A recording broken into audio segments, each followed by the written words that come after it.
Hello! Welcome to part 2 of a series on news from COVID-19 vaccination world, and by news I mean lack of news, because it really isn't. Recently, AstraZeneca was in court defending itself against a class action lawsuit, and the headlines report this big bombshell where they admitted that their vaccine could cause clots.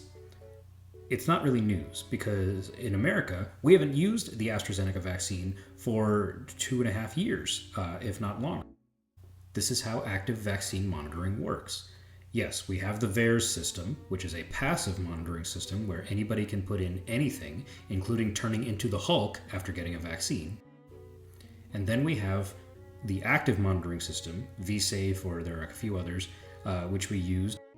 If you recall, when the AstraZeneca vaccine did come out, we were monitoring very closely, as we did with all the COVID-19 vaccines, and we noted that there was a signal in terms of reported events of blood clots after the vaccine. So they stopped using the AstraZeneca vaccine for a little bit, and eventually it was pulled off the shelves entirely. This was partially also due to the fact that we had vaccines that were better, more efficacious against COVID-19 variants, especially as newer variants came out, but also because of this concern.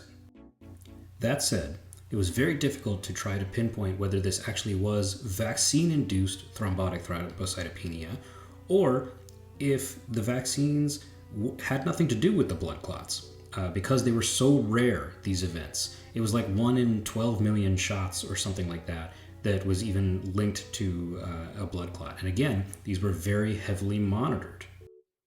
Furthermore, there was still a much higher risk of getting blood clots from COVID-19 infection than the vaccines. Long story short, these news headlines about the AstraZeneca bombshell, not really a bombshell. The current COVID vaccines are safe and effective. Get yours today.